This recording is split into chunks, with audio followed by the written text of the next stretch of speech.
ಆತ್ಮೀಯ H16 news ವೀಕ್ಷಕರೇ, ನಾನು ನಿಮ್ಮವ MI ಅಥವಾ ಮಲ್ಲಪ್ಪ ಜೋತಾವರ್. ಆತ್ಮೀಯರೇ,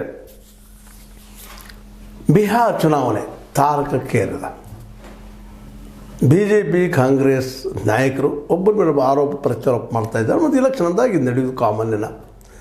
ಮೌತ್ ಕಾ ಸೌದಾಗರ್ ಅಂತೇಳಿ ಸೋನಿಯಾ ಗಾಂಧಿಯವರು 2014 ಆ ಒಂದು 2002 ನಡೆದಂಥ ಗೋಧ್ರಾ ಘಟನೆ ಹಿನ್ನೆಲೆಯಲ್ಲಿ ಮಾತಾಡಿದ್ದು ದೊಡ್ಡ ಇಶ್ಯೂ ಆಗಿತ್ತು. ನೀವೆಲ್ಲ ಬಲ್ಲರಿ.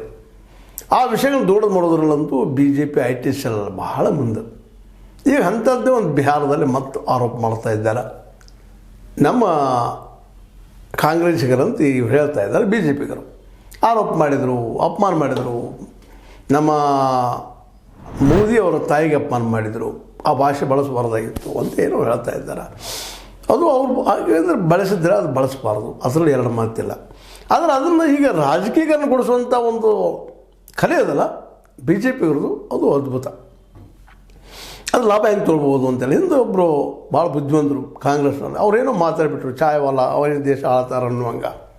ಅದನ್ನು ದೊಡ್ಡ ಇಶ್ಯೂ ಮಾಡಿ ಅದನ್ನು ಗೆಲ್ಲೋದಕ್ಕೆ ಒಂದು ದೊಡ್ಡ ಆಧಾರ ಮಾಡ್ಕೊಂಡ್ಬಿಟ್ರು BJPಗರು. ಅಂದರೆ ನಮ್ಮಲ್ಲಿ ಒಂದು ಏನು ನುಡಿ ಅದ, ಮಾತು ಬಲ ತಂಗೆ ಮಾತೊಂದು ಮಾಣಿಕವು ಅನ್ನುವಂಥ ಮಾತು, ಸರ್ವಜ್ಞನ ಪದ ಭಾಳ ಸತ್ಯರ. ಯಾವ ರೀತಿಯಾಗಿ ಮೋಲ್ಡ್ ಮಾಡಬಹುದು ಅನ್ನೋದಕ್ಕೆ ಸಾಕ್ಷಿ. ಸ್ವತಂತ್ರವಾದ ಮೀಡಿಯಾಗೆ ಬೇಕಾಗಿರುವುದು ಸ್ವತಂತ್ರ ಧ್ವನಿ.